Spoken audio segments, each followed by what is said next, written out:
They say love makes you stupid, but nobody warns you that loneliness makes you blind. At 69, I thought I'd found my second chance at happiness in Manila.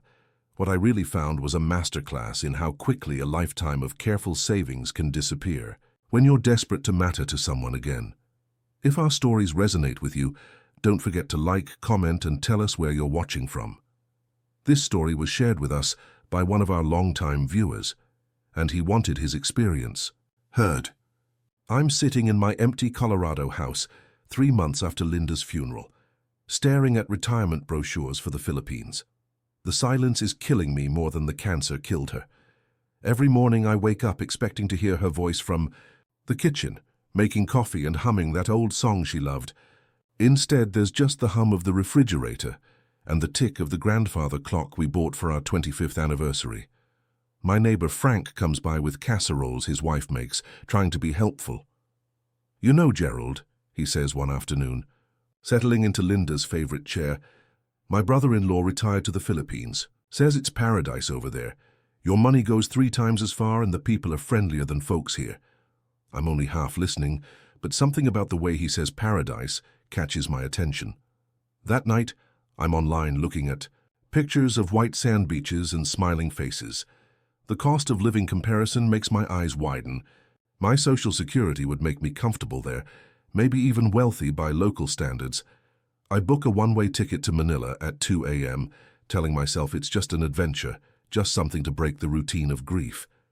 But really, I'm running from the ghost of 45 years of marriage that ended with me holding her hand in a hospital room, watching the monitors flatline. The house feels like a tomb, and I need to feel alive again before I join her. Linda always wanted to travel more, but we never got the chance. Maybe this is for both of us. Maybe this is how I honor her memory, by finally living instead of just existing. I pack 2 suitcases and leave a note for Frank, asking him to check on the house. 3 days later, I'm on a plane to the other side of the world, my heart pounding. With a mixture of terror and excitement I haven't felt since I was a young man.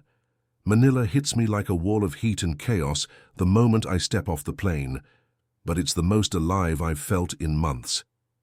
The air is thick and humid, filled with car exhaust and street food smells that make my stomach growl despite my nerves. Everything is loud, colorful, overwhelming in the best possible way. Jeepneys painted in bright blues and reds weave through. Traffic that would terrify me back home. But here it feels like organized chaos, like everyone knows the rules, even if I don't. I check into a small hotel in Malate that Frank's brother-in-law recommended. Nothing fancy, but clean and cheap. The staff greets me with genuine smiles, not the forced politeness I'm used to from hotels in Colorado. "Welcome to the Philippines, sir. First time here?" the young man at the desk asks, and when I nod, his face lights up. "You will love it here. We will take good care of you." I spend my first week wandering around like a tourist, amazed at how far my social security stretches. A full meal costs less than a coffee back home. A massage that would run me $100 in Denver is $10 here. But it's not just the money that impresses me, it's the people. Strangers on the street say hello. Shop owners want to chat about America, about my family, about what brought me here. When I mention I'm a widower, their expressions soften with genuine sympathy. I start eating breakfast at the same café every morning, a little place called Sunshine Cafe just 2 blocks from my hotel. The coffee is strong and sweet, and they serve this rice dish called tapsilog that reminds me of the hearty breakfasts Linda used to make. That's where I first see her. Maricel is serving tables with this bright smile that reminds me of Linda, when we first met at that church dance in 1978. She's young, probably young enough to be my granddaughter, but there's something in her eyes that seems older, wiser. When she laughs at my terrible attempt to pronounce Salamat, something in my chest wakes up for the first time since the funeral. It's not romantic, not yet. It's just human connection, the simple pleasure of making someone smile. Maricel starts sitting with me during her breaks, asking about America, about my life back in Colorado. "Tell me about the snow," she says one morning, her eyes wide with curiosity. I have never seen snow, only in movies. I find myself talking for hours, describing the way the mountains look in winter, how Linda and I used to sit by the fire during blizzards. She listens with genuine interest, asking questions about my work as an electrician, about my children who live in different states now. "You must miss your family," she says softly, and I have to look away because she's touched something raw. She tells me about her own family, how she's working 3 jobs to support her sick mother and younger siblings back in Quezon City. Her father died when she was 16, she explains, leaving her as the main breadwinner. "Sometimes I work 18 hours a day," she says, and I can see the exhaustion behind her bright demeanor. "But family is everything, you know? We take care of each other." There's something genuine in her eyes when she talks about wanting a better life, not just for herself but for her whole family. She dreams of opening a small business someday, maybe a beauty salon or a little restaurant. I find myself coming to the cafe twice a day just to see her, telling myself it's because I like the food. We talk about everything, dreams, loss, second chances. She never asks for money, never hints at anything inappropriate. We just talk. When she mentions she's never been to Boracay, one of the most famous beaches in the Philippines, I hear myself offering to take her for the weekend. "Has friends," I add quickly, seeing her hesitation. "Separate rooms, of course. I just thought, well, everyone should see Boracay at least once, right?" She smiles that brilliant smile and says yes, and I realize I'm happier than I've been since Linda got sick. For the first time in months, I have something to look forward to. The weekend in Boracay is magical in ways I didn't expect. The resort I book is nothing fancy, but it's right on White Beach, with sand so fine it feels like powder between my toes. Maricel is like a kid seeing Disneyland for the first time, running down to the water fully clothed, laughing as the waves splash her feet. "Gerald, look," she calls, holding up a seashell. "It's beautiful." Watching her joy makes me feel useful again, purposeful. She insists on separate rooms, which both disappoints and reassures me. I'm not sure what I expected, but her respectful boundaries make me trust her more. We spend the day walking the beach, sharing a lunch of fresh seafood, talking about life in a way I haven't done with anyone since Linda. That evening, we're sitting on the beach, watching the sunset, when her phone rings. The conversation is in rapid Tagalog, but I can hear the panic in her voice. When she hangs up, she's crying. "What's wrong?" I ask, moving closer to her on the sand. "It's my mother," she sobs. "She's been rushed to the hospital. Kidney problems. The doctors say she needs immediate treatment or—" She breaks down completely, and I find myself holding her while she cries. "How much?" I ask, though I'm not sure why that's my first question. "The bill is 150,000 pesos, she whispers. "About $3,000 in your money. I don't have it, Gerald. I don't know what to do." I don't hesitate. That night I transfer the money from my savings account to the hospital account she gives me. She cries with relief and kisses my cheek. "You're an angel, Gerald. I don't know how to thank you." But something feels off about the whole situation. When she took the call, her voice changed, became more formal, like she was talking to someone she didn't know well rather than family. I push the thought away because I need to believe this is real, that someone needs me, that I matter to someone, again. 2 months later, Maricel's landlord kicks her out for being behind on rent. She shows me the eviction notice, tears in her eyes, apologizing for bothering me with her problems. "I have nowhere to go," she says quietly. "Maybe I can sleep at the cafe for a few days, just until I figure something out." I offer her my spare room in the condo I've rented in Makati, a nice 2-bedroom place that's been feeling too big and too quiet since I moved in. She's hesitant at first, worried about appearances, about what people might think. I promise, no expectations, I tell her. "You need a place to stay and I have room. It's as simple as that."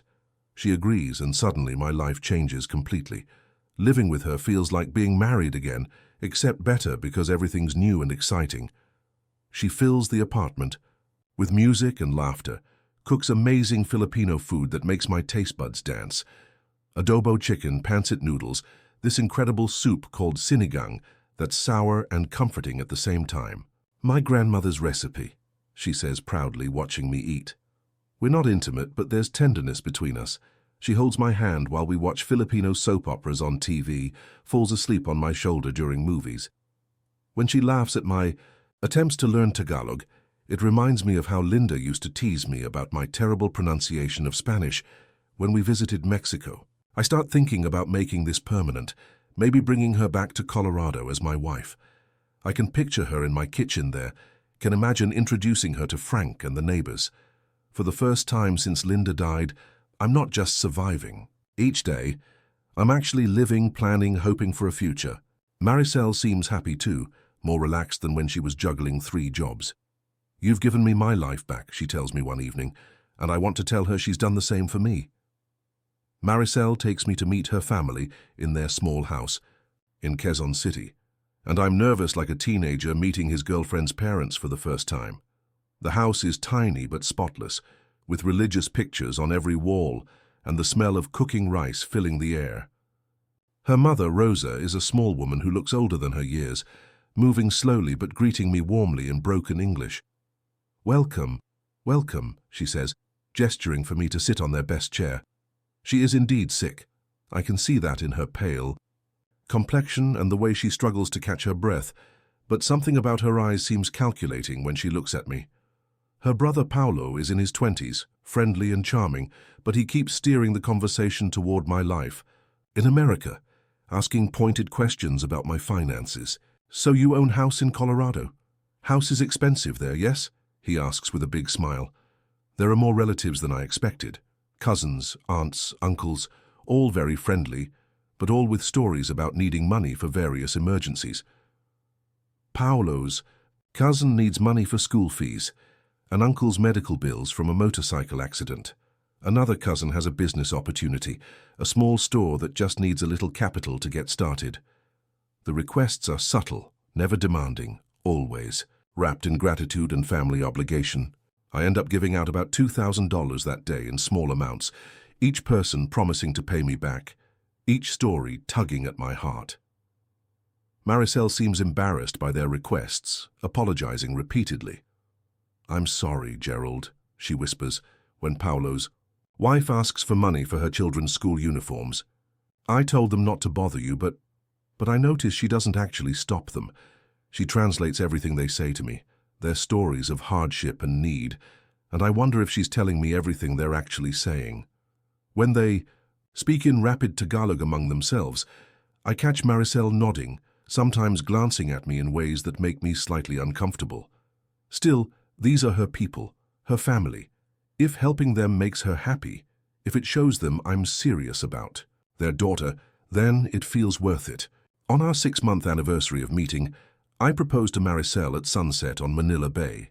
The sky is painted in brilliant oranges and purples, and couples are walking hand in hand along the seawall. I've bought a ring, nothing fancy, just a simple gold band with a small diamond, but it's real. "Maricel," I say, dropping to one knee on the concrete walkway, "I know this might seem fast, but I'm 69 years old. I don't have time to waste. You've brought joy back into my life, and I want to spend whatever time I have left making you happy. Will you marry me?" She says yes with tears streaming down her face, and I've never been happier. People around us start clapping and cheering, and for a moment I feel like a young man again, like anything is possible.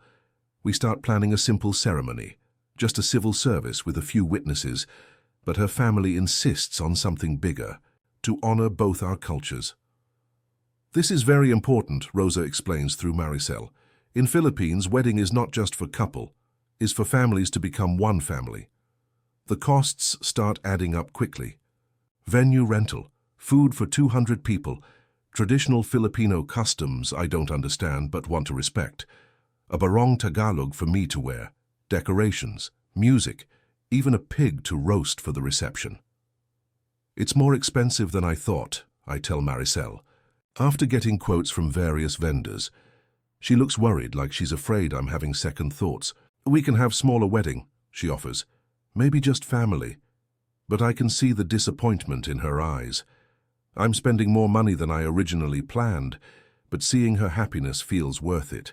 This is my second chance at love, maybe. My last chance. Linda would want me to be happy, and if a big Filipino wedding makes Maricel happy, then I'll find a way to pay for it. She moves into my bedroom that night for the first time, and lying next to her, feeling her warmth beside me, I don't feel like I'm just waiting to die anymore. 3 weeks before our wedding, Maricel comes to me crying harder than I've ever seen her cry. She can barely speak through her sobs, and when she finally calms down enough to explain, the words come out in a rush of panic and fear. "Gerald, something terrible has happened. Paolo is in trouble, bad trouble." She tells me that her brother has gotten involved with the wrong people, borrowed money from loan sharks to start a business that failed. Now they're demanding payment, 500,000 pesos, about $10,000, and they're not the kind of people who accept payment plans. "They came to the house today," she says, her whole body shaking. "They told Mama that if Paolo doesn't pay by next week, they will hurt the family, maybe take one of the younger cousins until he pays." The fear in her eyes looks genuine, and I can see bruises on her arms that weren't there yesterday. "They hurt you?" I ask, touching her arm gently. She nods, wincing. "Just to show they are serious. Gerald, I'm scared. These are dangerous men. If we don't help Paolo, they might—" She breaks down again, and I find myself holding her, promising her everything will be okay. I can't let anything happen to her family, to this woman I'm about to marry. I wire the money the next morning, watching my savings account balance drop by a third. Paolo promises to pay me back once his business deal goes through, some import-export opportunity he's been working on. But when I meet him to give him the transfer receipt, he won't look me in the eye when he says it. "Thank you, Gerald," he says, pumping my hand. "You save our family. I will pay back every peso, I promise." Maricel is so grateful, so relieved, but I notice something that bothers me. She doesn't seem as surprised by the situation as I am. When I tell her I've sent the money, she nods like she expected it, like this was just another problem to be solved rather than a crisis that came out of nowhere. 2 days before our wedding, my world falls apart.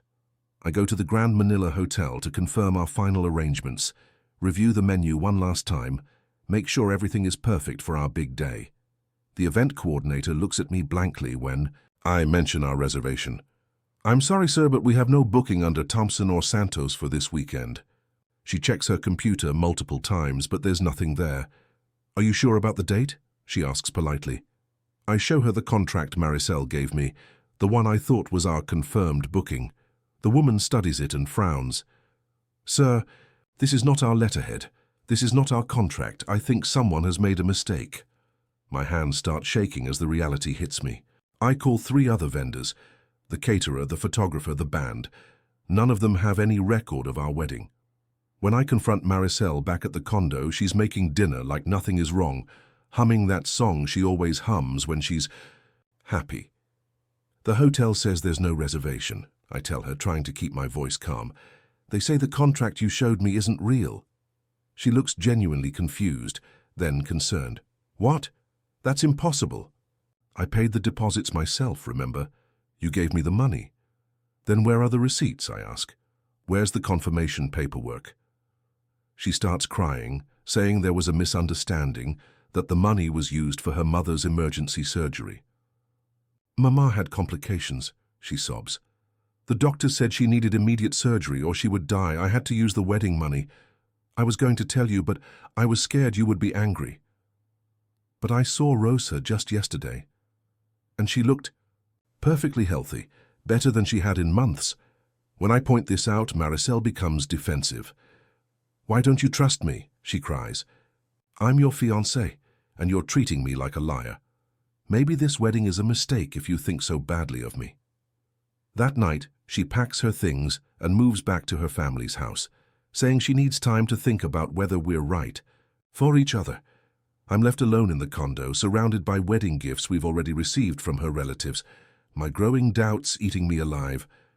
Unable to sleep, unable to eat, I start digging into inconsistencies I'd been ignoring for months. The little things that didn't quite add up, the stories that changed slightly each time she told them. I hire a private investigator the next day, a recommendation from Jim, an American expat I've gotten to know at Murphy's bar. "Listen, buddy," Jim says quietly. "I hate to say this, but I've seen this pattern before.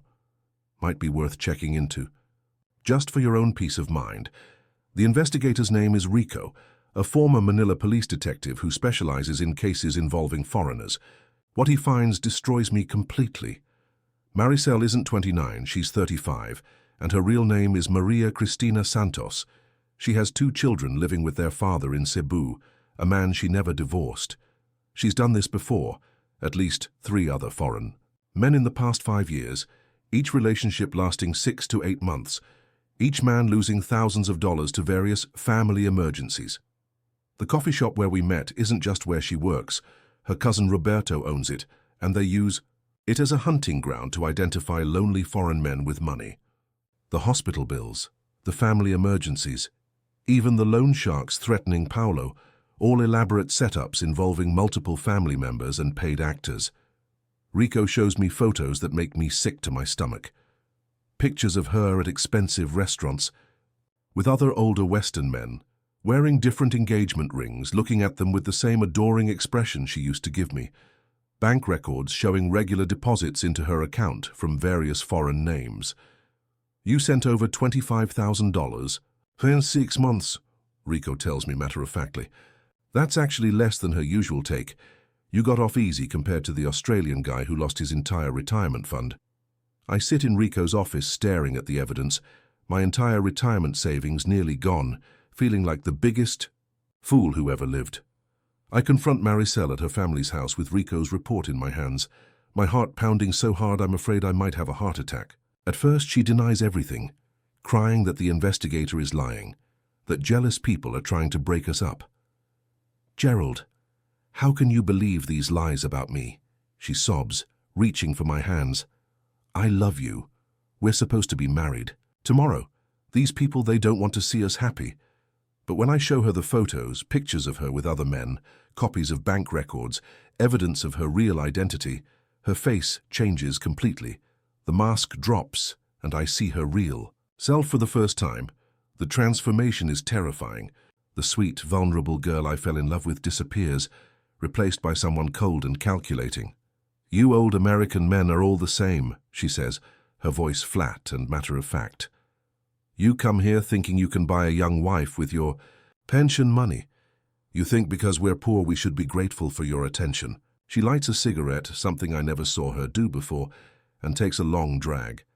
I gave you 6 months of happiness. I cooked for you, cleaned for you, made you feel like a man again. That's worth something, isn't it?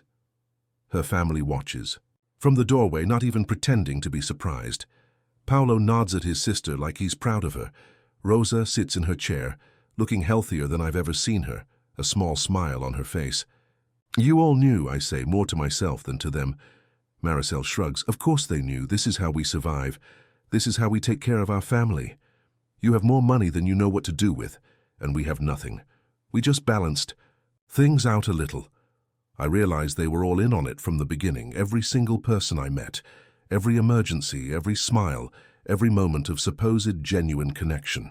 All of it was theater, and I was the only one who didn't know I was watching a performance. Back in my condo, I discover the extent of the damage. Maricel has cleaned out the small safe where I kept emergency cash, about $3,000 I'd saved for unexpected expenses. She's also stolen my laptop, the one with all my banking passwords saved in the browser like an idiot. But the worst discovery comes 2 days later when I get a call from my bank in Colorado. Somehow she's managed to forge my signature on documents that put my house, the house Linda and I bought as newlyweds, where we raised our 3 children, up as collateral for a loan I never took. Sir, you're listed as guarantor for a business. Loan made to Paulo Santos in the Philippines, the bank officer explains. The loan is in default, and we're required to begin foreclosure proceedings on the Colorado property. I try to explain that it's fraud, that I never signed anything, but the paperwork looks legitimate. My signature is there, notarized by someone claiming to be a Colorado notary public. The local police are sympathetic but essentially useless. This kind of scam is very common, the officer explains with a tired expression. Romance scams targeting older foreign men, very difficult to prosecute because the victims usually leave the country before they realize what happened. He takes my statement, but I can tell he's just going through the motions. I contact my bank in Colorado, but the damage is extensive and complicated. International banking laws, jurisdictional issues, the fact that some of the money transfers were legitimate gifts I made voluntarily. It's a nightmare of legal complications that will take months to untangle. Meanwhile, my house is in foreclosure proceedings, and I'm stranded in Manila with barely enough money for a hotel room, let alone a flight home. I spent 3 weeks living in a backpacker hostel in Malate, the kind of place where college kids stay when they're slumming it in Southeast Asia. The room costs 800 pesos a night, about $16, and smells like mold and desperation. I eat instant noodles for breakfast, lunch, and dinner, trying to make my remaining money last while I figure out what to do next. The other guests are mostly in their 20s, traveling on gap years or teaching English, and they look at me with curiosity and pity. I spend my days on the phone with lawyers in Colorado, trying to sort out the legal mess from 8,000 miles away. Every call costs money I don't have, and every lawyer wants a retainer I can't afford. That's when I meet Tom, another American expat who's been living in the Philippines for 10 years. He's heard my story from mutual acquaintances. Apparently, my situation has become cautionary tale material in the expat community. "Listen, Gerald," he says over a beer at Murphy's Bar, "I've seen this happen before. Good men, decent men, who come here looking for something and get taken for everything." Tom doesn't lecture me about being naive or stupid.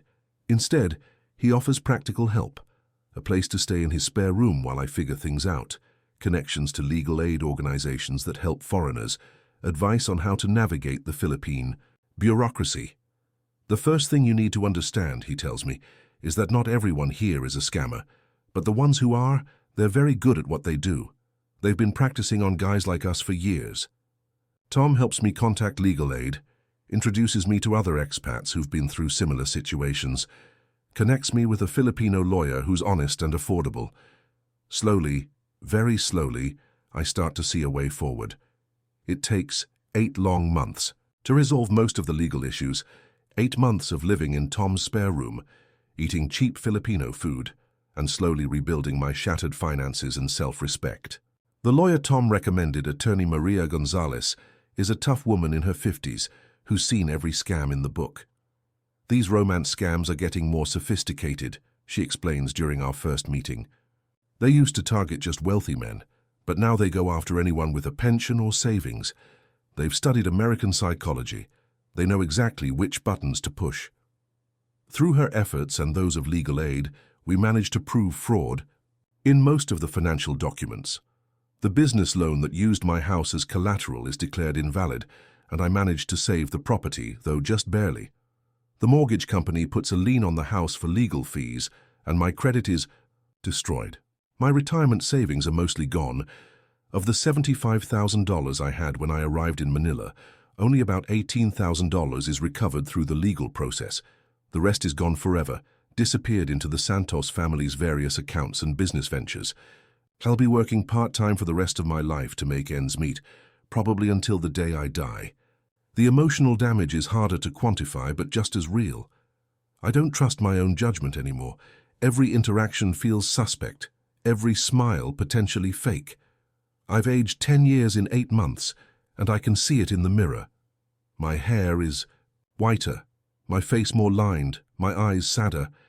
But I'm alive and I'm free, and slowly I'm learning to live with what happened to me. I'm back in Colorado now, living in the same house where Linda died, where this whole nightmare started.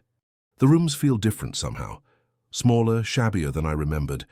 The kitchen where Linda used to make coffee every morning is exactly as I left it, but it feels like a museum now, a shrine to a life that feels like it belonged to someone else. Some days I can barely believe the man who flew to Manila full of hope and loneliness was really me. But I'm different now, not just poorer, but wiser in ways I never wanted to be. I understand now that my loneliness after Linda's death made me vulnerable to manipulation I would have spotted immediately when I was younger and more skeptical. The hardest part isn't the money I lost, though working part-time at 70 to pay my bills is exhausting.